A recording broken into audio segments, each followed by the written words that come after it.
peace is just given one day, and we have love that's given a whole month. So there must be something about love that's given so much importance. And this love is so international. I think everyone is able to relate to this topic of love because it's something that transcends boundaries, it's universal, and it's something that we all want in our lives. It's something that we all, crave for, and those that find it are, very lucky to have love in their life.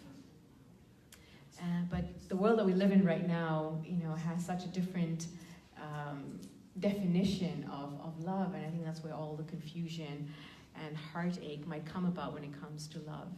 So, by show of hands here, who has experienced some heartache or heartbreak because of love? Oh. All right. See now, I think that is a representation of most of the world. That there is, there's that pain that's associated with love, and even the expression, falling in love. It's like a fall. There's pain associated with even that expression, falling in love. And so, why is it there's that association of pain and love? And that's where a lot of people are jaded now when it comes to, having that emotional connection with others, because there's a feeling of, is this something that's real? Is this something that's permanent? And because we haven't really experienced that permanence in our life when it comes to love, and haven't really experienced that power. And so, why is there that confusion? And so that's what we kind of wanted to talk about, and I really invite you to also participate, because it's something that's very important for all of us to have this magical experience and magical emotion that is really very, very powerful in our lives. So another question is, who here was brought up by a parent, a mother, father, a caregiver, that gave them unconditional love? Are you saying that just because your mom's here? No. Oh, you. That's beautiful. She is. Oh, yeah, and you're one of the fortunate ones. Yes. So, that's great that there were some people that have experienced that. That's amazing, because I think a majority of the world today, don't really know what unconditional love is. And the fact that you will be able to experience it, and some others that raise their hands, is really a beautiful thing. And that's something that we all should have all the time with us. And it feels good. And it feels good. I so agree with that. It feels wonderful. And that's why we should have it with us all the time. And so we want to have that. And, as a child growing up, I will share that I wasn't raised with unconditional love. I come from a culture that's very competitive, and definitely lots of expectations that are put in this relationship, a lot of relationships. And I think that's where I think a lot of disappointment comes in our relationships, is because of that big expectation. We have expectations of the other person, that they are supposed to make me happy, and this is what makes me happy. And when they don't meet those expectations, that's when the disappointment comes in, that's when the heartache comes in, and that's when the heartbreak comes in. And I do think that the first unconditional love that we should have is for ourselves. Yes, thank you. I think we should switch positions. That's exactly it. And that is lacking today, very much so, is a love of the self. And we've been looking for it in other people and haven't been finding it in relationships. And I think a lot of the conditioning that we have been exposed to, the movies, the books, the poems that make it so that we want that, but yet when we go to experience it, we don't get the same experience that's depicted in the movies and the poems. And then that's what leaves us craving that, why aren't I able to have all of that that's been shown as being so easily achievable? And that's when that, bubble gets burst. And so, we have to be able to say, okay, this is not working, and, everyone is, I say running on empty right now because we have no power within us. Expectation is like it's an emotional weakness. It's a weakness in us that we're, wanting that from somebody else, and that weakness, makes us like, I call them energy vampires. We go and we suck the life and energy out of each other, and we've sucked them, we move on to somebody else that can give us that high. And so we're never satisfied. And so having that ability to step back and say, okay, the relationships, I'm not getting this unconditional love. Where is unconditional love?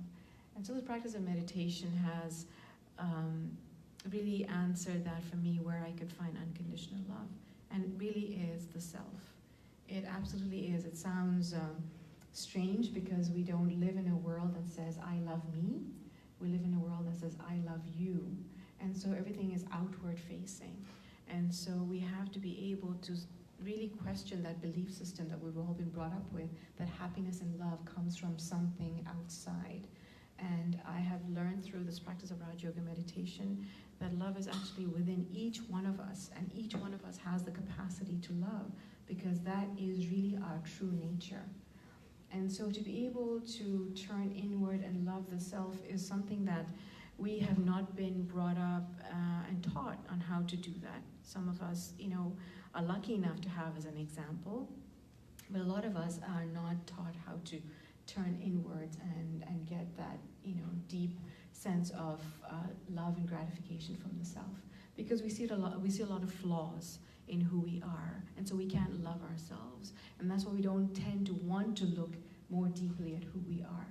We see the negative because that's, we're surrounded now by this energy of negativity. People are very easy to point out your flaws than look at your qualities and your positive attributes.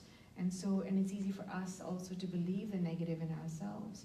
And that's why we don't like to look inside, is because we don't see that goodness as easily as we should. And so this practice of meditation has allowed me to step back from everything and really turn my attention and have faith and trust in myself. And giving myself that pause and, reflecting on who am I, besides all the labels, like when I introduced myself to you, I said I'm a wife, I'm a mother, I'm an engineer. All those are just the labels. And, unfortunately, in the world that we live in, we get attached to those labels and they define who we are.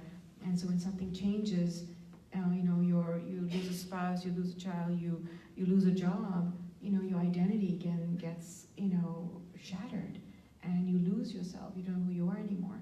And that's where you can get lost in life and confused. And so being able to get to something that's more permanent and eternal, that's where we have to shift away from all the labels and the roles that we have in life and look at that real me.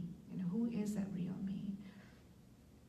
So this practice of meditation allows me to introduce myself to myself and befriend myself and look at this wonderful being that we all are inside, and really, really come to trust and love that internal you, the you that's been with you when you were little, from the time that you were 9 years old, the you that's going to be with you all the way till you are 90 and above. That's who is eternal. That's who's going to be with you. And if you believe in reincarnation, then it's even bigger and longer than that. And so with that awareness that there is a real you that's a diamond within, that's so beautiful, that's worth loving, was a revelation, really an aha for me, that I can love myself and I have permission to love myself. And I had to be taught how to love myself. It was, yes, I do see the weaknesses, but my focus is not on the weaknesses. My focus is on my strengths. My focus is what I bring to the table. And that's what gives you power, and that's what releases you and heals you. And when you learn to get to that part of you, allows you to let go. As Sister Etta was sharing the story about the burdens we carry, it's that hole that we have because of the expectation that wasn't met, that, we haven't been loved, and especially if you haven't been loved by a parent, that's a very big hole, that you carry and you can carry.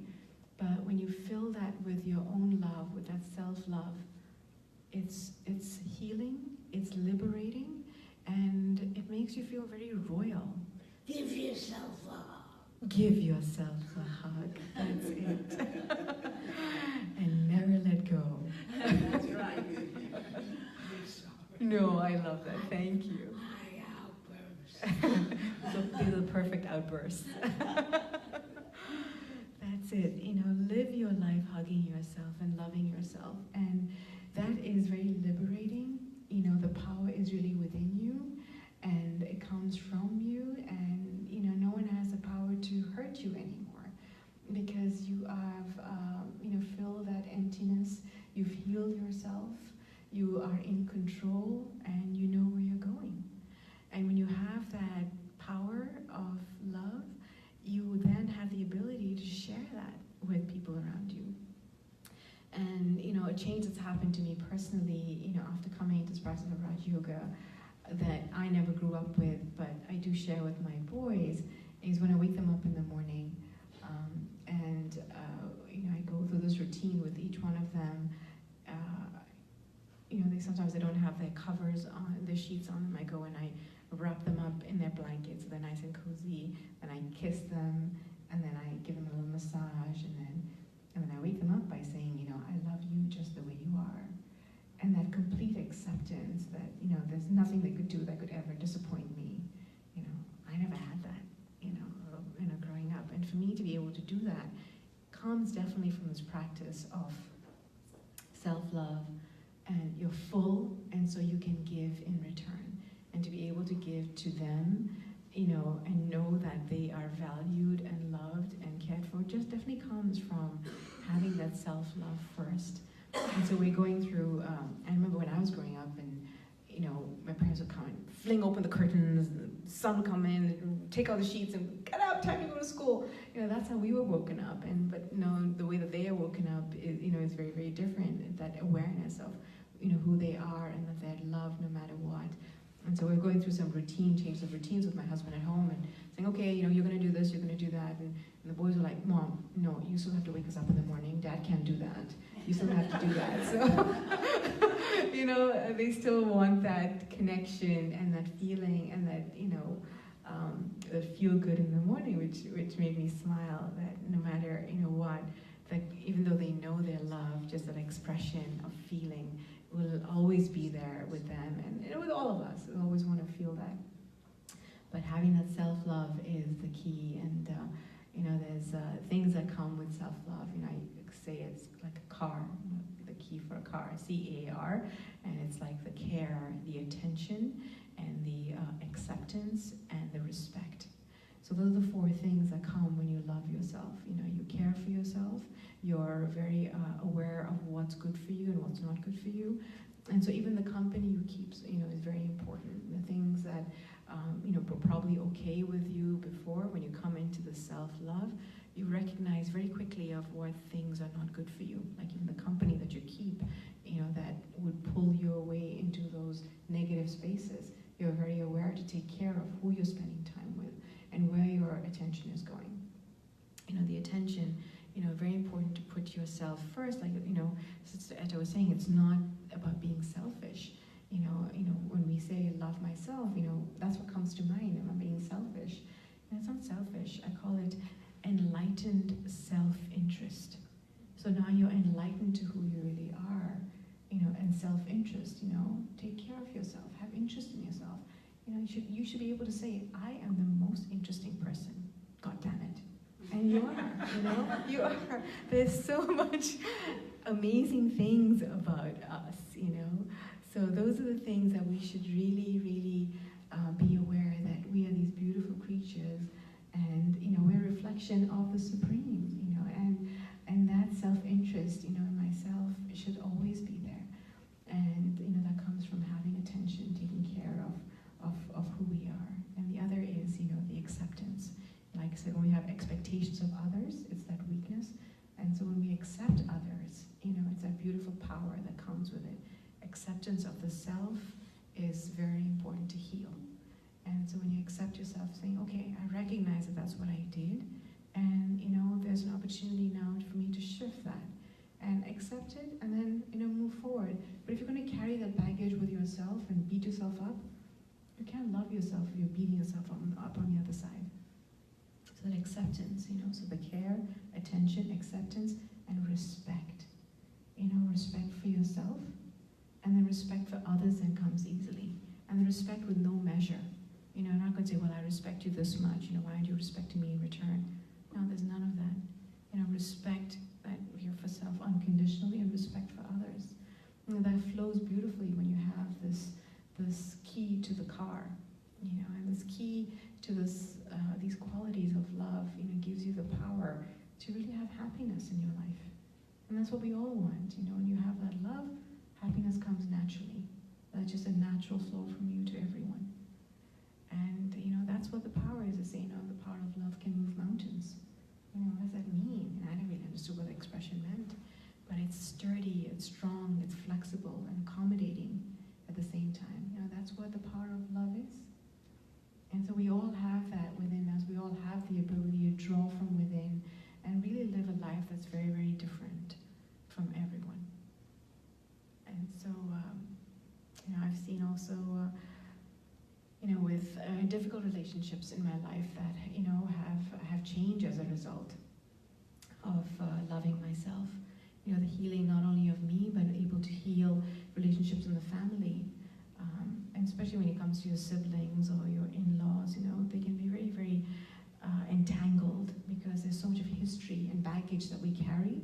But when you have that healing power of love, you really let go and say, okay, you know, it happened. You know, they have their own journey. I have my own journey because I recognize that I am more than just these roles and these, you know, titles. You know, they are the same as me.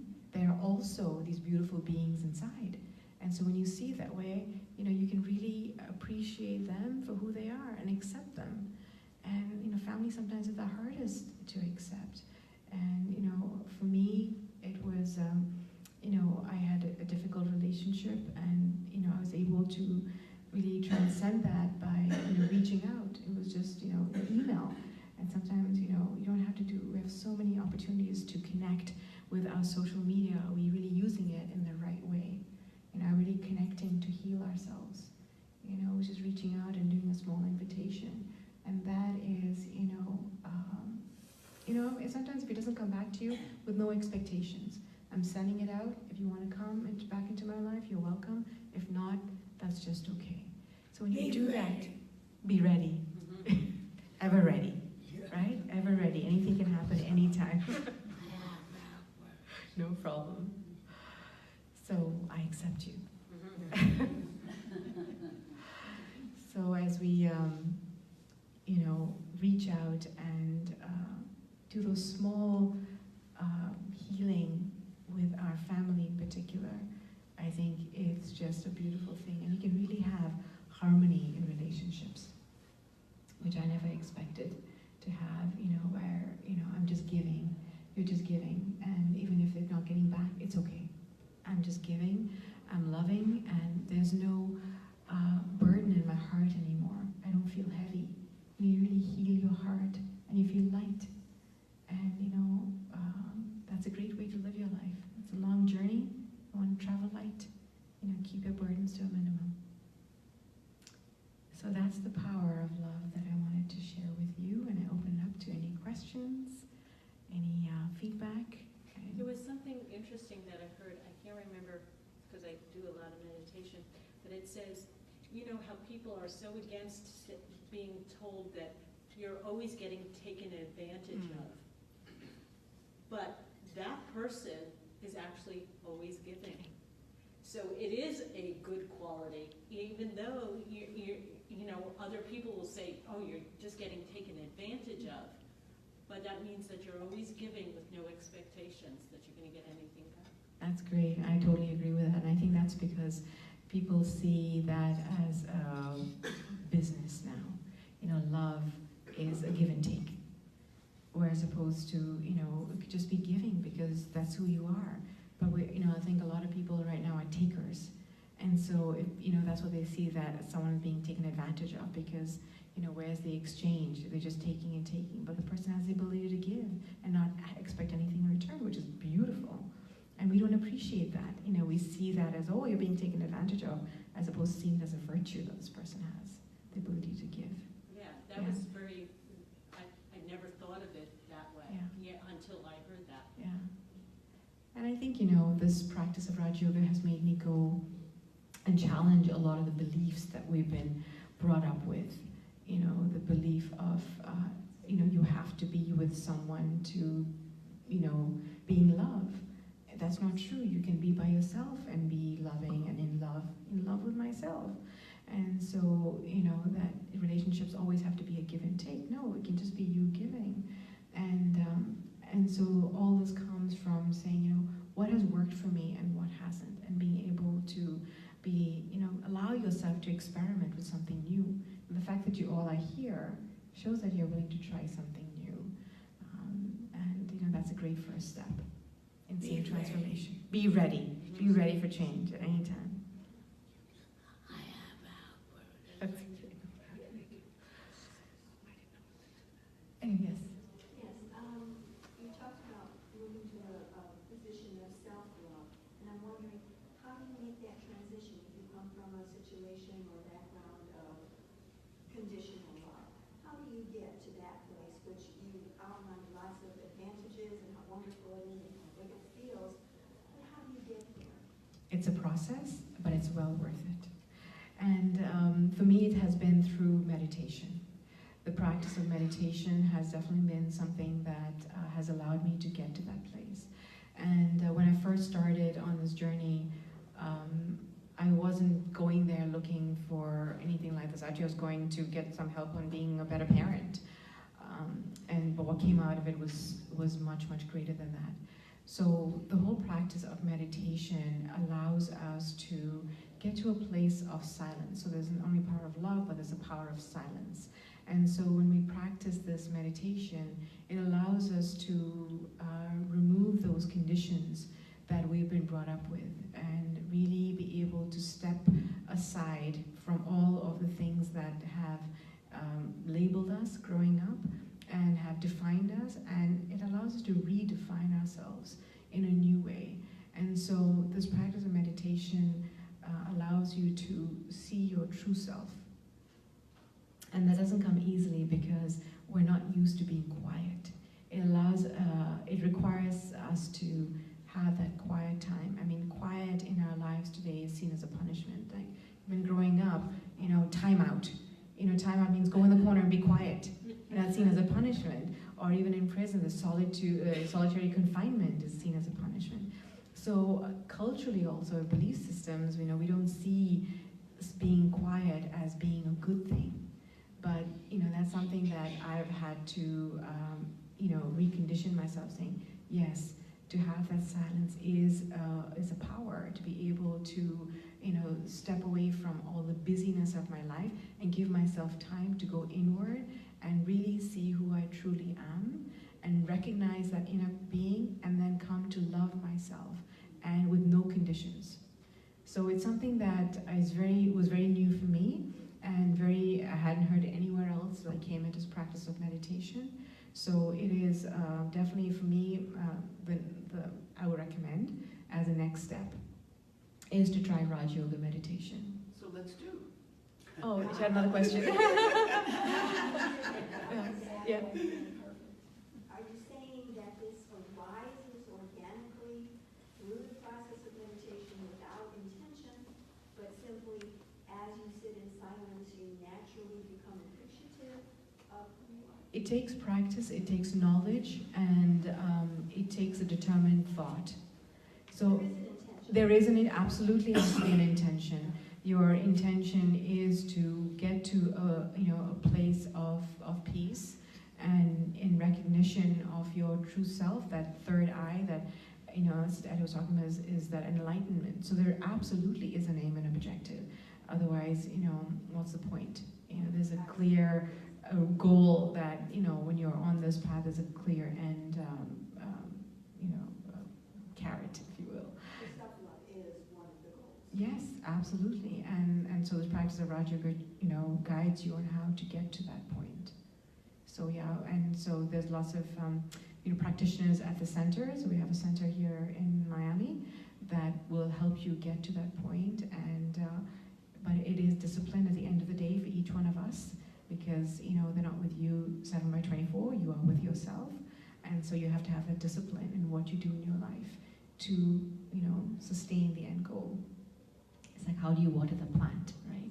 If you want to take care of the plant, you have to give it the right nutrition, you have to give it the right water, and that's what you would do, is how do you, protect your inner garden. Right. So we'll give you a little taste of that inner journey through this guided meditation.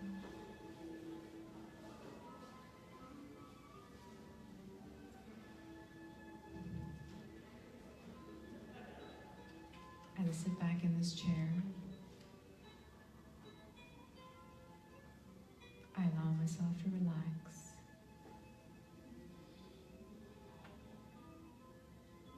Any tension in my neck and shoulders leaves out through my fingertips.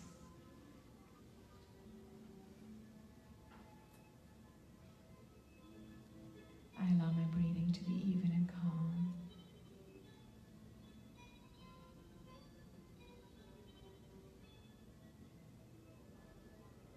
Any tension in my torso and thighs leaves out through my toes.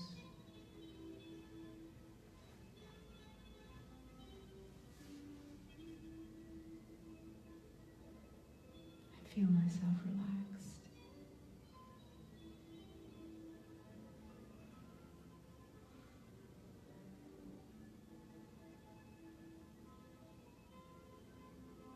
In this state, I turn my attention inwards.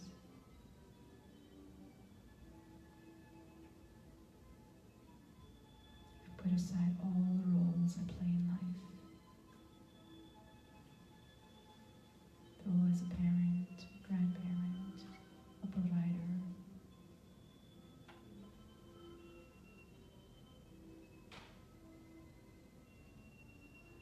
I focus on the true me. The true me, who's a being of peace. The true me, who's a being of happiness. The true me, who's a being of love.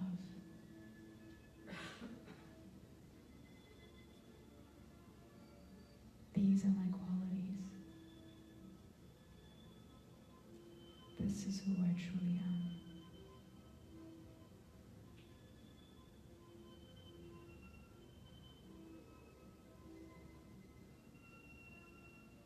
With this awareness,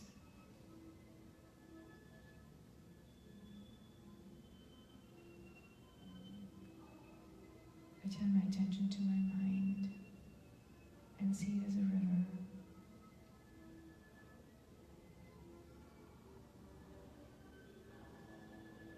I see it as a river of thoughts. I stand on the banks of the river of thoughts and recognize that I am the creator.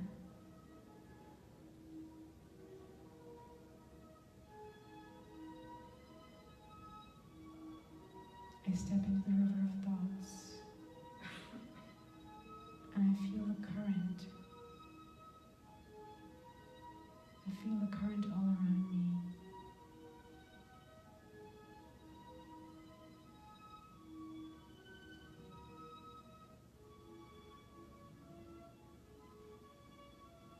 I remind myself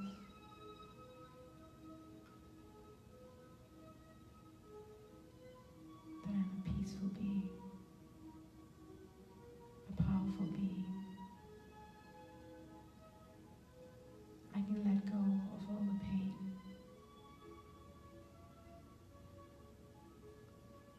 I can let go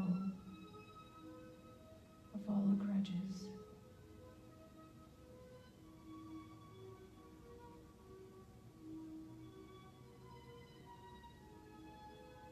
I can let go of all my suffering. It's in the past.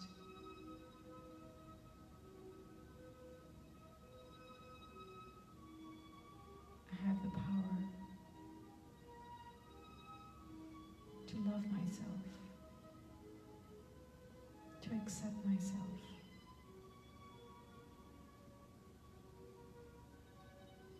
I accept my weaknesses. I treasure my strengths.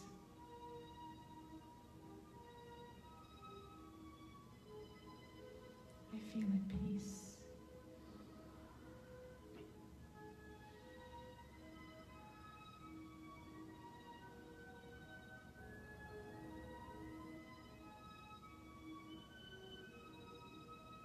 I step back on the banks of the river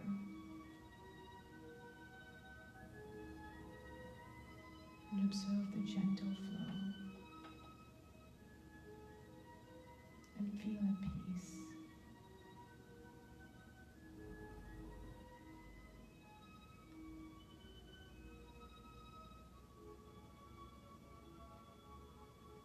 I come back once again into this body, on this chair, and bring with me the feeling of peace. Om Shanti.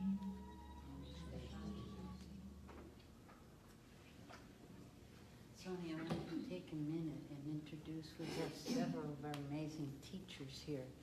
Raz, of course, who's with me every week, and she has taught me so much over the 20 years that I've been studying with her. And of course, our beautiful Ganga, and Rose is hiding in the back there. Can you girls